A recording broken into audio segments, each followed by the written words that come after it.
So our next presentation is with Dr. Matt Rogers, who's an associate professor within the Faculty of Education. He's interested in research projects focused on youth-centered participatory filmmaking and documentary inquiry. His expertise includes participatory methods, critical qualitative research, and critical teacher education and social studies pedagogy. As a former Atlantic Canadian public school teacher and an award-winning filmmaker, he brings regional knowledge and an established professional, creative, and educational network to his studies. So it's my pleasure to introduce Matt.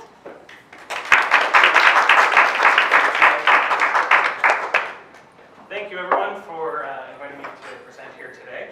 I'm totally out of practice with in-person presentations. It's been about 3 years since I've had this. Even teaching, all my teaching has been online for the last couple of years, so apologies if I stumble in a few places, but I'll try not to. So today I'm going to share a little bit of information about 2 projects that we started last year with the Roman Queen Ferguson Center that focus on creating immersive 360-degree VR educational documentary media.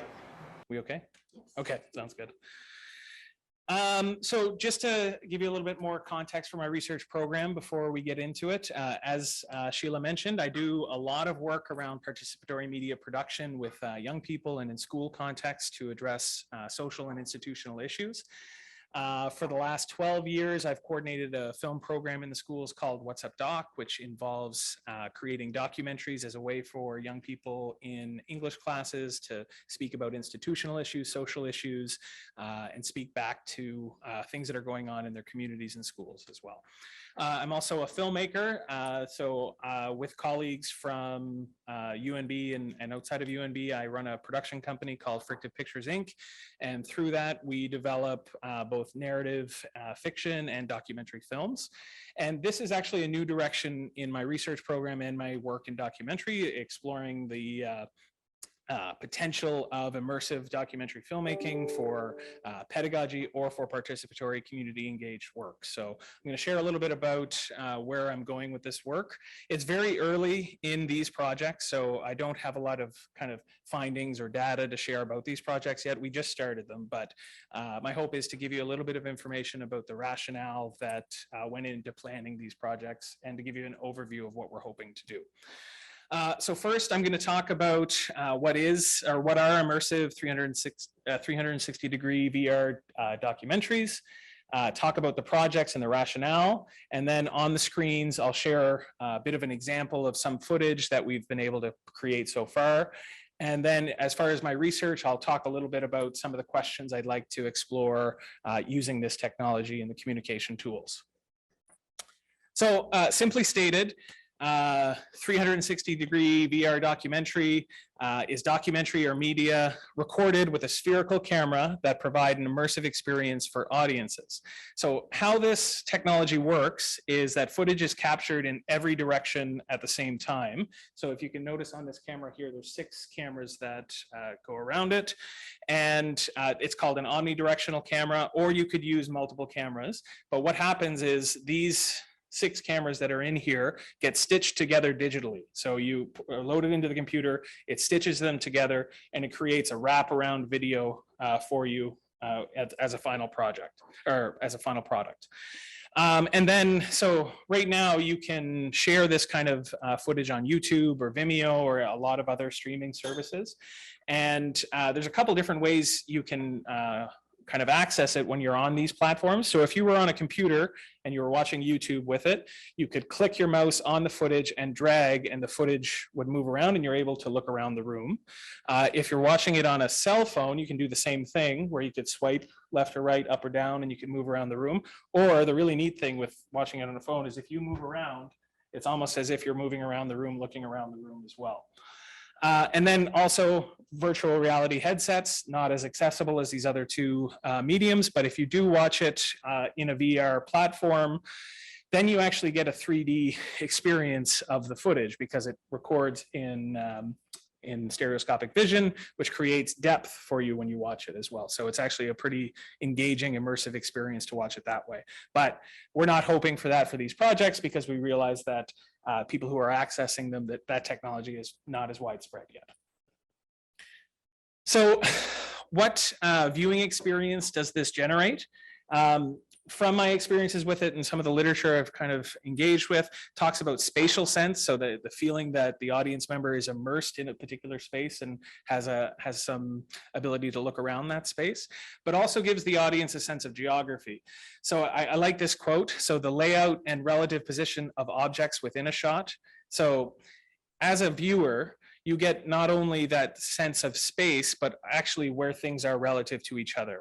Where in traditional film, you have a flat image that's edited and cut, and you don't really get a sense of where things are in a space. So that's what kind of distinguishes this from flat footage or edited footage in that way. And this, so accessing this visual information in different ways to traditional flat media is something as well, but you can also draw on a lot of the same conventions or techniques of traditional media production. So you can add text in one of these documentaries to appear on the screen. You could put images, you could use narration, you can use all the same kind of techniques you would see with traditional filmmaking, but in a spherical kind of environment. So why am I interested in this? So I've done this kind of work with youth and in community engaged contexts with traditional film for a long time. I'm interested now to explore the critical, participatory, and pedagogical possibilities, but also the limits and complexities of using this kind of a tool, because this is, as we hear a lot about Meta and what they're doing with these kind of environments, more people are creating this kind of content, more people are engaging with this kind of content. So I'd like to start asking some critical questions about it and exploring its possibilities in different ways. And what I want to do, so right now I'm involved in about 4 different projects where we're using this technology for different reasons. I'm going to tell you about 2 of them right now and give you a little bit of overview of why some people wanted to explore this approach. So the 2 projects are part of a collaboration between the Merle Queen Ferguson Center and the Community Safety Division of the Department of Justice and Public Safety. And as I mentioned, these are very early in the process right now. So we've only captured a little bit of footage. We haven't done a lot of the editing. And in another project, we're still just writing scripts. So we're not that far along. The first project is about education on restorative justice, and the focus of that project is to create an educational resource that provides immersive learning about restorative justice practices. I was supposed to have a co-presenter with me today, but they unfortunately couldn't attend, so I asked if they had a couple quotes that they'd like to share. So this, a couple of these quotes here are from Kelsey McDonald, who's leading the project in with the Department of Justice. So she told me that human-centered and restorative justice approaches to justice have increased in relevance and application in recent years in New Brunswick, and the Community Safety Division is seeking to increase the awareness and promotion of its newly developed restorative justice program and general restorative justice practices and principles. So that's their goal and broadly what they're trying to do. So they wanted to create these videos as a way to increase both awareness and application of restorative justice, because a problem that they've been encountering is that they've had a difficult time educating all targeted audiences on what restorative justice is, its benefits, and the referral process. So what actually goes into the logistics of this. So they're looking for a different avenue to be able to educate about this topic. And they've identified that work needs to be done to debunk common misconceptions related to restorative justice, to demystify the process for people who've never had an opportunity to engage with it or learn about it, but also to provide learning opportunities for criminal justice professionals who've been in the system for a long time who might not have knowledge about the process, the elements, the benefits, these kind of things as well. So part of their rationale for taking on this approach in particular is about the accessibility and reach of creating media. So they say they are strive to provide a more easy to use learning method to increase awareness and promote education. and ensuring use of accessible language and innovative multimedia tools to increase the understanding and comfort levels of New Brunswick public concerning restorative justice processes. And the idea of one of the things they were excited about is the idea that you could feel like you're immersed in an experience with this technology, to learn about it as kind of a firsthand rather than just hearing about it, right? So seeing it visually, learning visually, and encountering this process. So what we're doing is we're developing scripted fictional 360 media that provides an example of the RJ process from step one to the end. So it demonstrates various stages and the principles by creating a fictional restorative justice circle, and having this spherical kind of camera is a good way to do it because the conversation operates around the camera and you'd be able to follow the conversation as an audience member, as if you're in the circle as well. And Kelsey also provided me with this quote. So it will serve to showcase what an RJ circle looks like, who participates, and what to expect from the process. By seeing it happen in front of your eyes and feel as though you are a part of it through the 360 format, we think it will help curb any fears related to the process and dispel any misconceptions that it does not hold persons responsible for causing harm, accountable for their actions, or provide voice or choice for persons harmed. So wanting to give this kind of immersive experience with this process, that was the goal. So as I mentioned, we're in the script writing phase of this right now, and the script is being developed based on the educational resources and tools that they have available already, and also in consultation with restorative justice facilitator. So next, we're going to be casting actors for it and producing the media, editing it, and then distributing it. And we're going to be sharing it in a number of different ways, but primarily the ways that Kelsey identified are here. So sharing it on the government website, shown to potential clients when considering their participation in RJ programs, and incorporating into their e-learning modules for staff, facilitators, and professionals. And sorry, I'm getting tied up in the language here, and utilized as a learning mechanism at various awareness presentations and learning opportunities. So they want to make it available both asynchronous, so if people are accessing it online, but also using it in their training platforms as well if they're doing things together in person or in public presentations. So that's project number one. That's a fictional documentary or fictional film that we're using as a 3D immersive project for it. The second project is also with the Department of Justice, and it's based on ideas of supporting trauma-informed justice practices in New Brunswick. And it's part of a bigger project focused on fostering a trauma-informed justice system in New Brunswick. And its inspiration comes from a similar project that was happening in Nova Scotia, which involved just taking 360-degree photos of courts around Nova Scotia and making them all accessible on the web for the public to engage with. So the goal for this project is not just to do photos, but actually to do video of these courthouses and provide narration and information about the spaces through that format. And the problem that they're trying to address with this project is how the justice systems can be intimidating, and people who have experienced trauma and have no experience with justice systems can easily experience anxiety, stress, or re-traumatization based on their new engagement with justice systems. So the hope is to create immersive media experience that provides people with knowledge about the physical space they're entering before they get there, an overview of the various parts and function of the spaces within a courtroom, and then knowledge about various participants, so also people who will be in the court and what function they serve in the courts as well.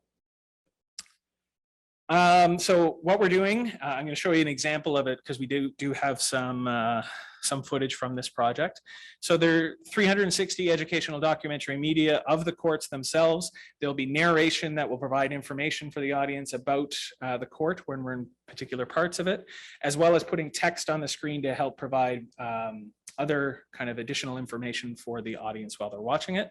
And the hope is that this immersive learning experience prior to arriving at the court for the very first time can mitigate some of that intimidation, the stress or anxiety associated with the process. So I'm going to share what this footage looks like. I feel like I'm rushing. I apologize for that. That's the 3-year jitters. Okay, so this is the footage. So as I mentioned, right now it's just a flat image, but if you click with your mouse, you can look around and you can actually see that they had footage of the service dog in here as well. So there'll be narration about the service dog, about the role they play, these kind of things as well. We have other parts and other angles of the courts as well. So they appear to be just images right now, but it is video. Once you have narration and audio over the top, you'll be able to recognize that a bit more. But yeah, this is the Moncton courthouse. So, and also if you can see here, there's a divider that they put up, and they wanted this in there to show it as a possibility for victims as well, who are providing testimony, to not have to see the accused in these situations. And there's the other side of it as well. And yeah.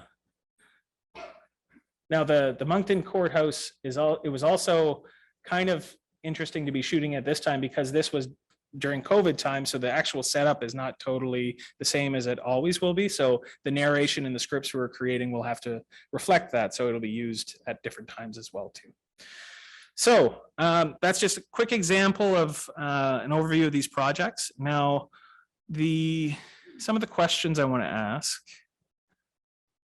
Let's see, let me get this back up. So for my own research program, I want to ask questions about if these projects live up to or fall short of the expressed goals of the partners within these projects. What are the critical and pedagogical implications of using immersive educational approaches? So from a kind of educational perspective, what happens when we use these as training or education tools? How do people actually respond to these texts, right? So I've done this a couple of times with my class over the last couple of years, where because we weren't together, I created a lecture with this 3D 360 program or software, and trying to allow students to feel like they're sitting in the classroom with me, but I had mixed results from it. So I want to learn what is it about this approach that is positive, negative, what are the complexities, nuances, these kind of things.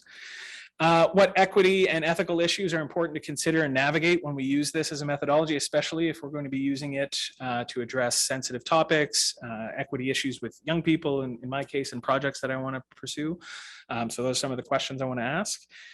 And what, from a research perspective, what data gathering and participatory possibilities do these methodologies afford for research and education as well? So there's a couple of kind of dimensions I want to pursue with this over the next couple of years, but right now I'm just kind of skimming the surface and starting it all out. So it's very, very early along in the process. So I don't even know if that was 30 minutes. No, not quite, but we do have some time for some questions, I guess. So thank you very much. Thank you to everyone coordinating this. Rush through it, but yeah, comments, questions, clarification about anything I said?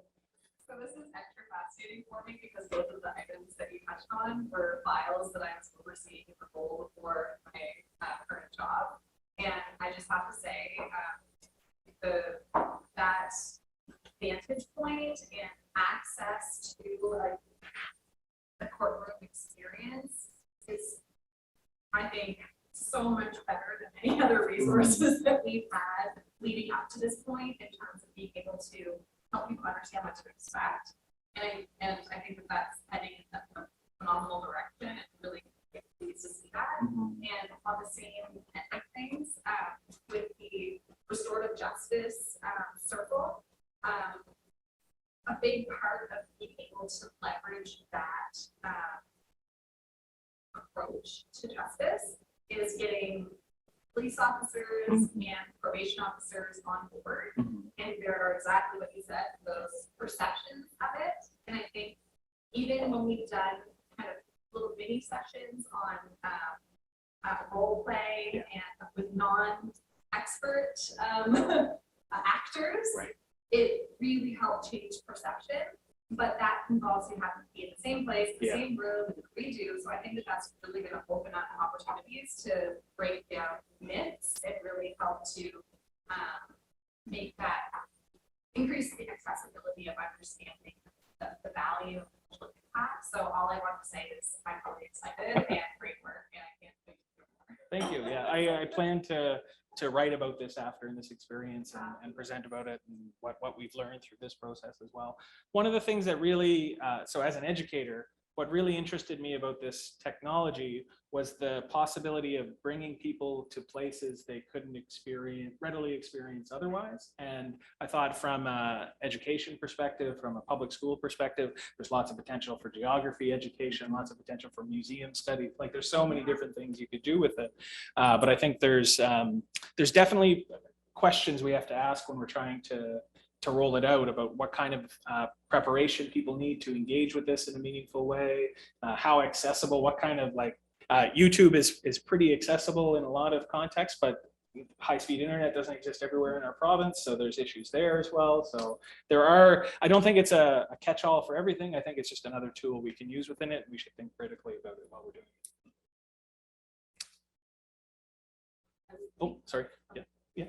Even just introducing people who may not necessarily think about it from like nursing homes or people who are thinking about going to transition homes, preparing for the experience of Yeah, another project I'm on is with the Healthy Seniors Pilot Project, and we're doing something similar. So with the long-term care facilities, we're doing these scans of the entire facility. So families who are considering where to go can have this as a tool, but also because of increased PPE requirements in these homes, we're using them as training tools as well for families coming into homes that way. Yeah, so my question is more along the critical lens. We started talking about that, but talk a little bit more, like, because if it's an educational video that you're producing for government, how does the critical lens come? So I think that when I'm talking about the critical lenses, I want to ask these questions about what happens when we create it and when we roll it out, and how actually is it being consumed? Is it accessible? Is it only meeting certain audiences and not others? So what I meant from a critical perspective is more about on the rollout of it. But you're right, we are creating this text as a tool I mean, even in the script development phase, I am bringing the kind of critical analysis to the scripts they're developing and asking those questions there related to representation, voice, these kind of things. So there's a couple different levels. I try to bring it into the project as much as I can, but also what I write about afterwards or how I present about it, similar to what I did with social proof. Yeah, it's quite easy to see with that one, but it's a little more difficult for me to see with this, but maybe just because it's earlier. Yeah, we're not totally far along yet, but no, the script writing has been interesting for the RJ conversations, definitely about one big conversation we had was about kind of a romantic representation of restorative justice and the kind of concerns about presenting it as overly romantic. And so we've edited the script in certain ways to bring in complexity, nuance, and a reality, power issues into the script. So I think it provides for a more robust engagement with it, and not one people would easily just dismiss if it's overly romantic as well.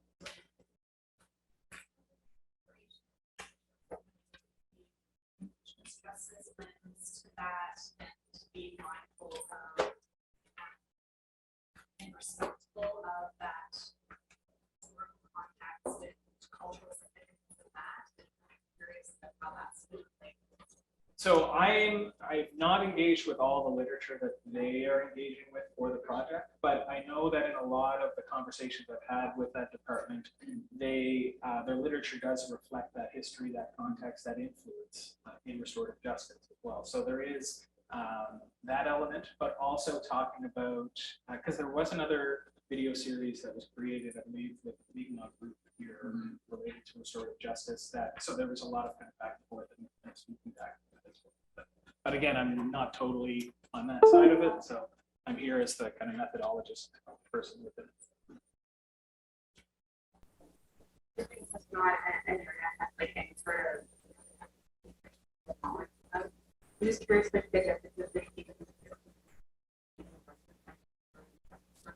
and if it's the same thing or if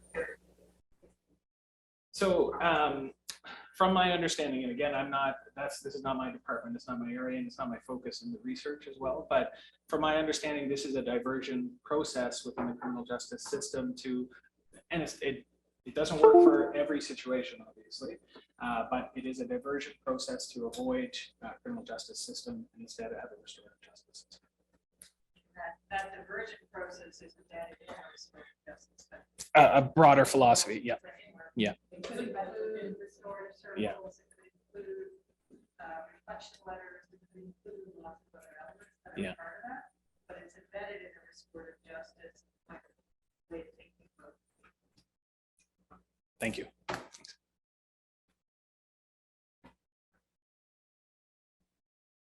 Thank you so much. Thank you very much, everybody. Appreciate it.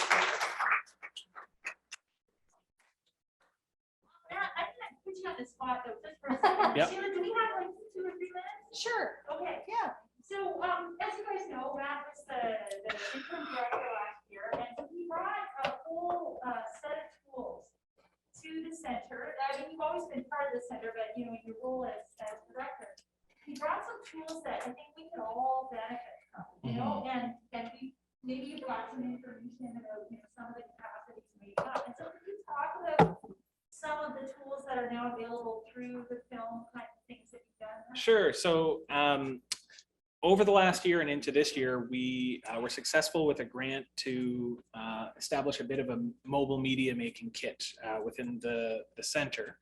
And we've had different people work with the center over the last couple of years as students, as research assistants in different capacities who have experience with media. I think Shanti was here. She's still. No, she left. Yeah. So Yeah. Shanti is now currently working there as well. So there are like, and I'm here on campus as well too, so I can help facilitate projects. But there is a kit and an editing suite at the Merle McQueen Ferguson Center. So if anyone who's attached to the center is interested in kind of looking at alternative modes of dissemination, different approaches to how documentary or how film or media can be part of the inquiry process. There is a bit of capacity within the center to help facilitate that. It just takes a little bit of communication ahead of time and planning to make sure that the equipment's not booked, that kind of stuff. But it is another service that the center does have available now. So, and it's professional gear as well. It doesn't mean it's totally inaccessible. It's but it will provide professional quality looking content for whatever you want to do. So yeah. Thank you. Yeah, no problem.